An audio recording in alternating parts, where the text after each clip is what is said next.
Industry Talks by ARC Advisory Group. Hello and welcome to ARC Industry Talks, the monthly podcast where we discuss industry trends. My name is David Humphrey. I'm Research Director at ARC Advisory Group in Europe, and I'm here with my colleague Florian Gültner, our General Manager in Europe. Hi, David. Hi, Florian. You've been traveling recently. Yeah. Where have you been?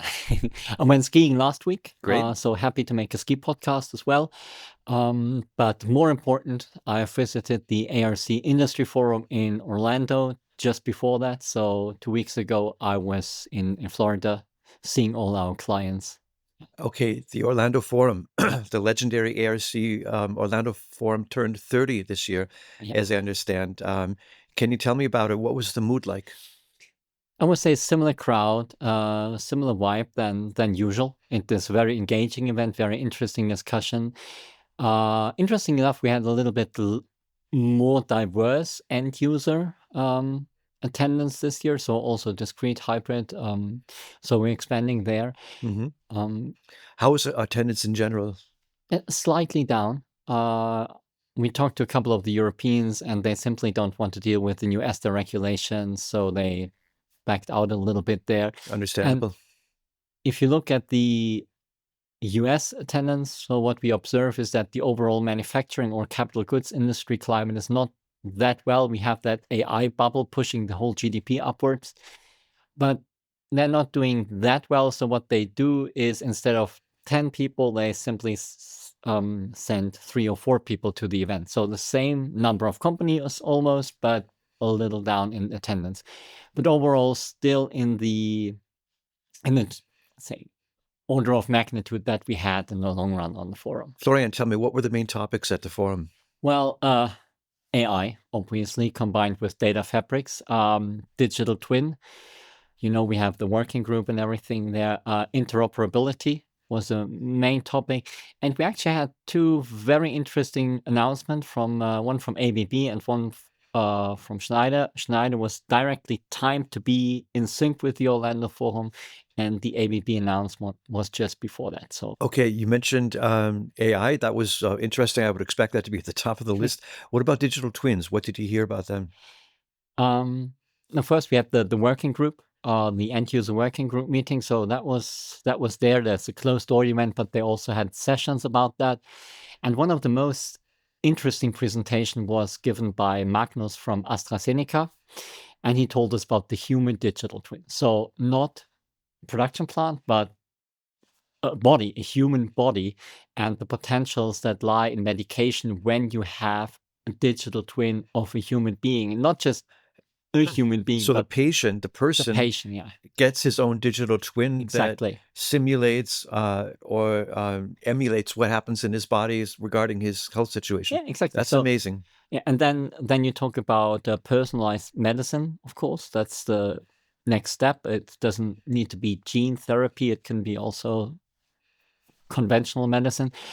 And he explains how across the whole value chain again, large language models are used from making suggestions to partly running certain simulations or also decisions on production, basically autonomously.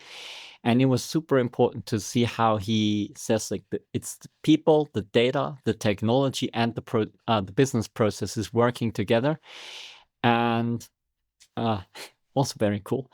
I talked to a guy from Universal at the coffee break. Not Universal Automation, but Universal Studios. Studios, okay. That build the roller coaster. Yeah. I can't do that because but he went to an industry conference and said, well, you guys are really reaffirming what I'm talking about, what we are trying to do, but we're much earlier in adoption. We use digital twins.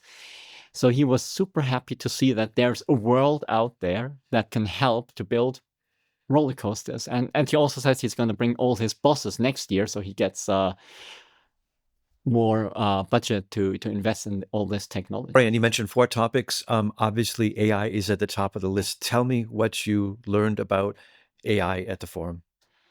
Well, interesting thing, of course, was that I was in every presentation. So regardless if we talked about cybersecurity, about sustainability, about whatever, AI was in all presentations, it's a dominating topic.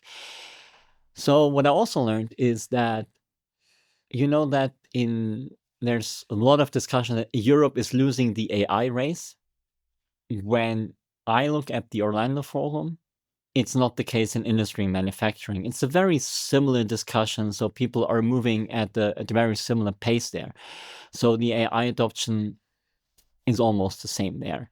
It's also a discussion where everyone says, well, data is first, then add AI, and then move towards autonomous operations. And it's increasingly a discussion not to move only to autonomous production, but everything from R&D all the way to production, to supply chain and logistics. So that was a common theme among many presentations.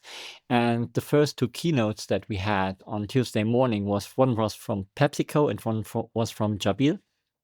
And Pepsi explained that they're using AI now for a decade or more than a decade. We started our research about that time a decade ago on 2017, AI. we started it.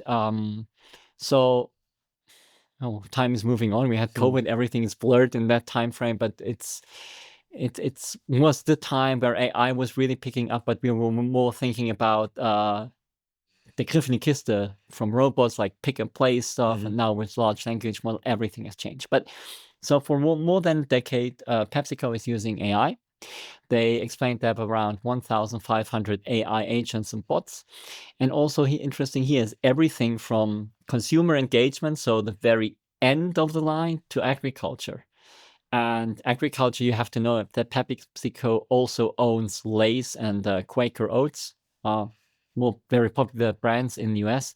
So they have AI really from farm to table.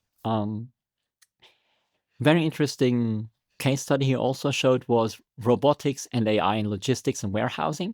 That means they move away from that very strict and rigid warehouses to basically vision, so context awareness and everything, and then to problem solving in logistics and intralogistics. That really speeds up things. The second opening presentation was from Jabil. And Jabil is a service provider for a very diversified range of manufacturing industries. They have automotive, they have batteries, they have aerospace and defense, many things there. And they offer basically R&D and manufacturing service as well. So very, very big companies, very broad set of competencies here. And with their portfolio of offering anything from design to planning and then manufacturing in industries such as electronics and automotive, you need to be quick. You need to be very, very quick. And when you remember the discussion we had 1, 2, 3 years ago, where we said the era of large growth markets is over, right?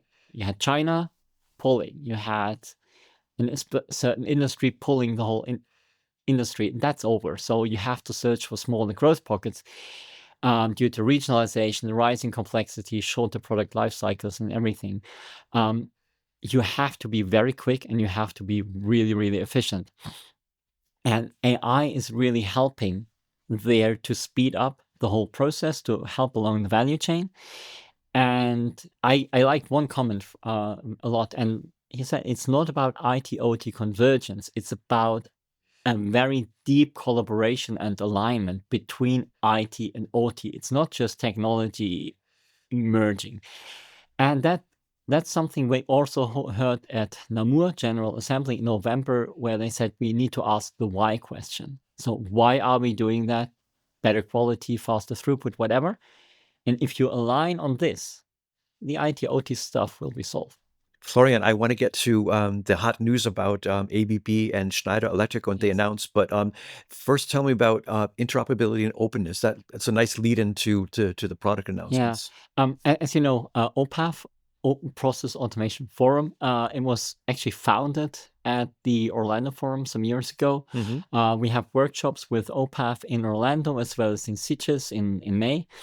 And it's a major pain point for all end users. So you need to be able to have a certain interoperability and openness of the technologies to avoid a lock-in, but also to not just for the sake of being locked in, but also to participate in technology advancements, right? To be future-proof.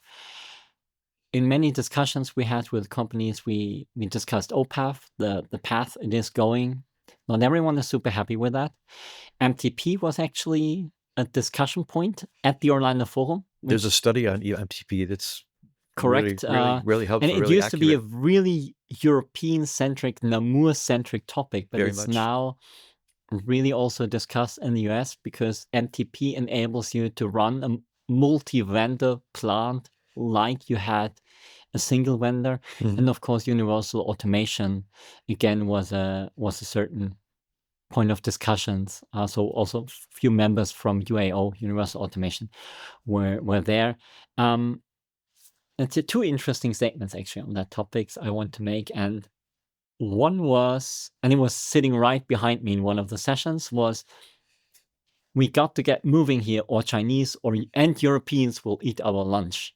So the Americans are actually scared of the Europeans and the Chinese in terms of technological advancements. And this person at least thought the US is a bit behind, but we have a more diversified landscape in Europe in terms of vendors, both on the process as well as discrete side.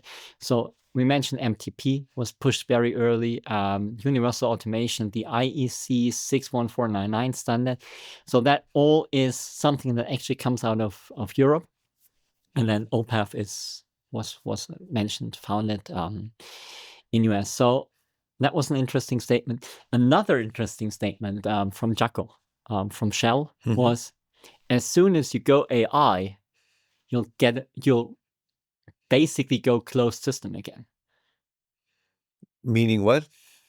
AI is a black box. There is basically no gray box. So as soon as you have interesting AI, you're moving into something that it's hard to scale. We always said that since almost 10 years, but it's getting a closed system again. So interoperable AI, right now we don't have that. We have data that we can share, but interoperable AI is not existing.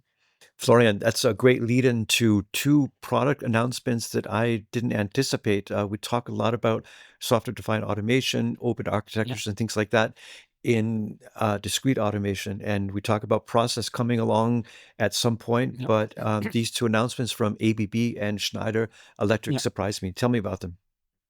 So before I start, there's loads of writing and also podcasts on our YouTube channel and on arcweb.com on both of these topics, written by our colleagues Craig Resnick and Mark Gupta. So there's more. Please check out the website and everything so you get more information. On the ABB side, it was ABB Extended, launched in February. It's an open architecture, modular and secure digital platform designed to modernize industrial DCS. And the key thing here is you want to update, modernize, and extend, hence the name, the DCS without interruption of what's currently going on. So you have your DCS running on the plant. You want to add AI features. You want to add IoT, edge analytics, whatever. But you don't want to update your DCS. So you want to add capability to the existing. You want to extend the DCS. And this is what ABB Extended is doing. They're using open standards. They use OPC UA. So this is, I think, a very interesting approach, a very smart approach, because, never touch a running system, let it run.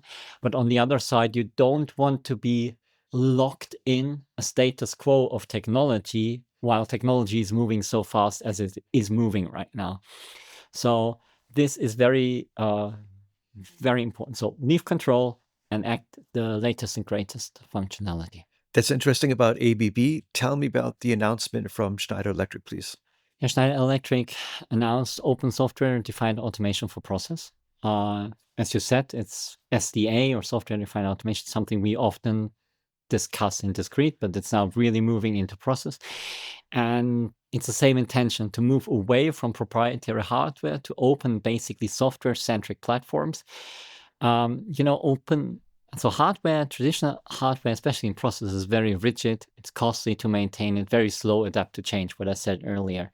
And now what you want to have is IT-like workflows. You want to have centralized orchestration, faster updates, remote deployment and maintenance, and then you want to have that flexibility, scalability, and interoperability. And that basically making it software defined is much quicker than if you always have to add a new box. Schneider's been talking about SDA, but not SDA. They call it Open SDA for the past year or two. And they've been focusing more on interoperability at the controller level, but we always suspect that there's more to it. This is more of a push towards long-term investments and interoperability that is important 10, 15, 20 years down the road. I think with this announcement, the concept of open SDA is starting to become a little more clear. It does, yeah. So they talk about application-centric design with a modular, reusable logic, basically like Lego bricks. Similar metaphor that we heard with MTP, to be honest.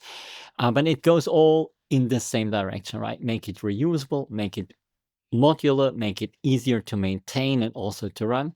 But what's very important here also is that the existing investments in IOs, servers, workstation, networks, and cables are very expensive, can be used. So you use what you already have, no rewiring is required, and then you put the software-defined system on top. And it's very important that you have the coexistence between the legacy, the new systems, and an easy integration with other hardwares and other vendors as well. And yeah, interesting times ahead and a big step forward from both of these companies, ABB and Schneider Electric. Now, I think we're going to put a pot of coffee on and we're going to take a deep dive with our colleagues Luciano and Alex.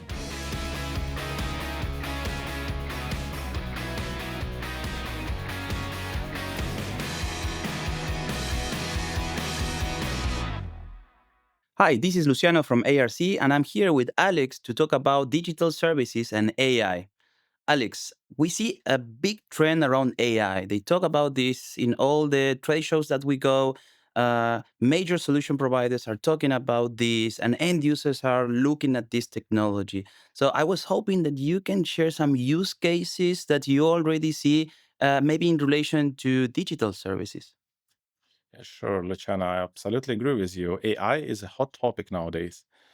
Regarding the use cases, I would like to split AI technology into two different directions. The first technology, it's called machine learning. Machine learning is well-known technology already since many years. As example, the most common use cases for machine learning, it's predictive maintenance. It's then you get the big data set from the sensor, from the processes, from the manufacturing, and you need to analyze that use cases and to get some kind of actionable insights. As example, to predict the future issue with your equipment and to avoid any, shutdown of your equipment. It's the first use cases for machine learning. The next technology in AI is Gen AI. Gen AI, it's well-known technology for everybody. As example, ChatGPT.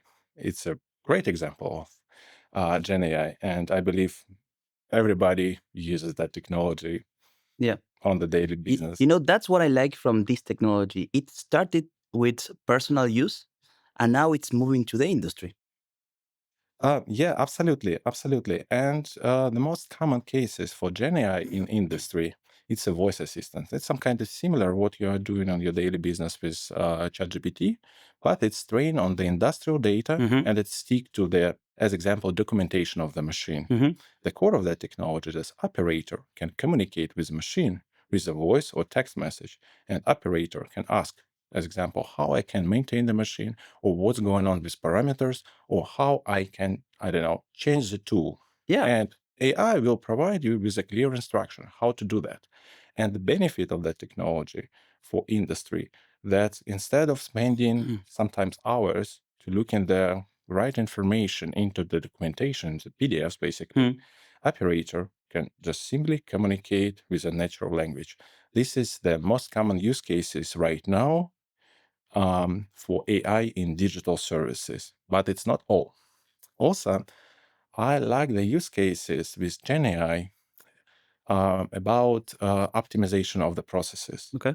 Then also AI can analyze the data, probably with support of machine learning, and can provide the actionable use cases, or not the use cases probably, but insights for operator, how to work with, how to optimize the processes to improve the efficiency of the machine and of the operations.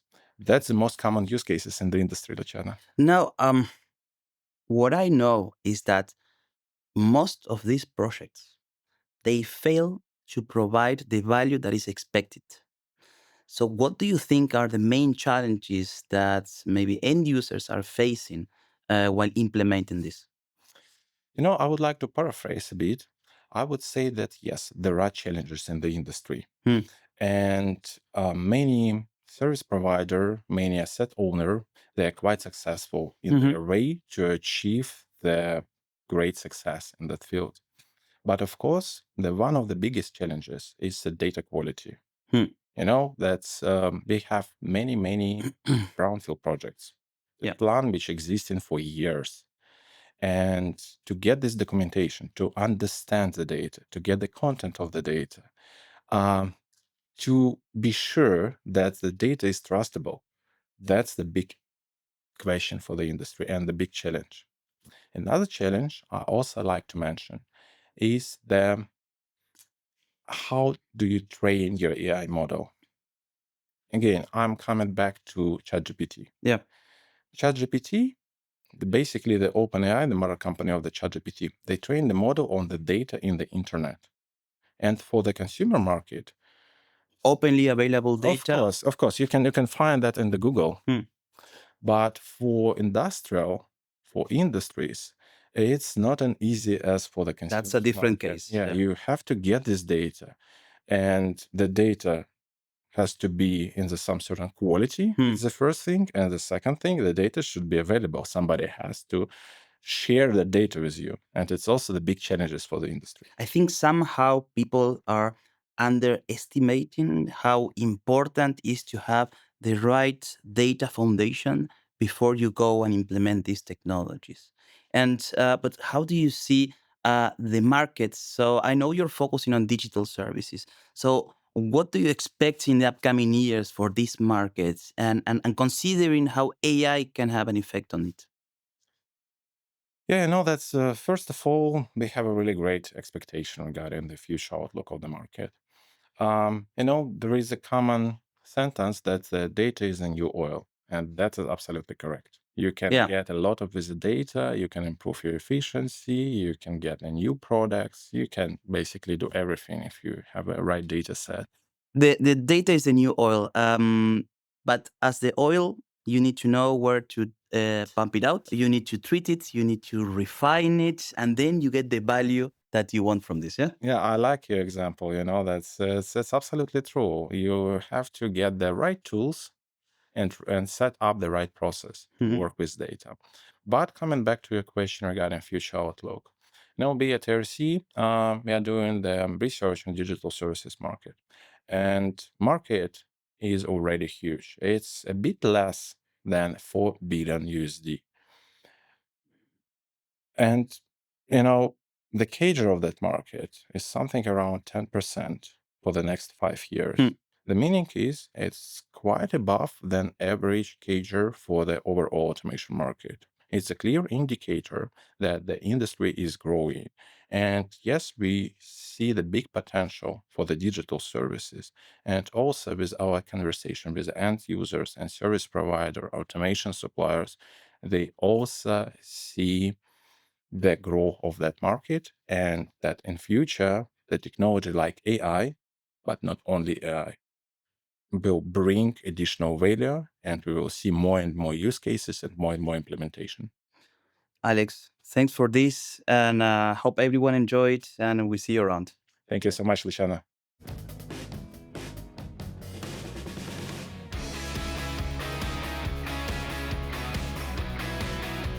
Industry Talks, by ARC Advisory Group.